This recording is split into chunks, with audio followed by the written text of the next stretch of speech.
আজ সকাল থেকে এই দিনটা বেশ মেঘলা ছিল, তাই ছেলেদের নিয়ে ভাবলাম কিছু মুচমুচে ভাজাভুজি খাওয়া যায়। আর বাড়ির পাশেই ছিল কচু বাগান, তাই ভাবলাম আজ কচুর চিপসই। বাসের ট্রেনে তো আমরা অনেকেই কচুর চিপস খেয়েছি, তো আজ হাতেই বানানো যাক। বাগান থেকে একদম ফ্রেশ কচুগুলোকে তুলে নিয়ে এর ছালগুলো প্রথমে ছাড়িয়ে নেবো, যাতে এতে কোনো রকম কোনো নোংরা না থাকে। তারপর এগুলোকে সুন্দরভাবে ধুয়ে নেব, তারপরে শুরু করবো আমাদের কচুর চিপসের প্রথম প্রক্রিয়া। এই চিপসগুলো কিন্তু আলুর চিপসের তুলনায় একটু মোটা করবো, কারণ যাতে এটা খেতে ভালো লাগে। আর কচু কিন্তু অনেক রকমের হয়, অনেক ধরনের হয়, আর এটার নাম হচ্ছে আমাদের গ্রামীণ ভাষায় শোলা কচু। আর এটা খেতে কেমন হবে সেটার কোনো আইডিয়াই ছিল না, তাই হাতের কাছে কিছু আলু ছিল, ভাবলাম আলুগুলোকেও চিপস বানিয়ে দিই। তারপর কিন্তু আলুটাকে একদম চিপসের আকারে পাতলা পাতলা করে কেটে নিই। আর আমরা এই চিপসগুলোকে একটু স্পাইসি করার জন্য এতে একটু নুন এবং লঙ্কার গুঁড়ো মিশিয়ে নেব। আর আমরা যে লঙ্কার গুঁড়োটা ব্যবহার করেছিলাম সেটা কিন্তু একদম ঘরোয়া, আর এটা দেখতে যেরকম লাল, খেতেও সেরকম ঝাল। এরপর আমাদের প্রধান কাজ হচ্ছে এই চিপসগুলোকে শুকাতে দেওয়া, কারণ এটা ছিল ভিজে, আর ভিজে থাকলে কিন্তু এটা একদমই মুচমুচে হবে। আর আমরা কিন্তু এগুলোকে 1 থেকে 1.5 ঘন্টা টানা রোদে শুকিয়ে নেব।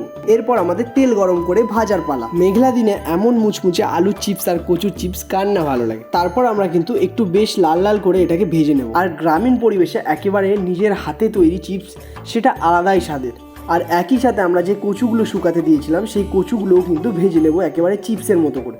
ব্যাস কিছুক্ষণ ভেজে নিলেই তৈরি আমাদের চিপস। তারপরে একেবারে সস দিয়ে শুরু করে দিলাম আমাদের খাওয়ার পালা। আলুর চিপসটা ভীষণ সুন্দর হয়েছিল, কিন্তু কচুর চিপসটা ছিল একদমই বেকার। গ্রামের স্বাদ পেতে হলে চ্যানেলটিকে অবশ্যই সাবস্ক্রাইব করুন।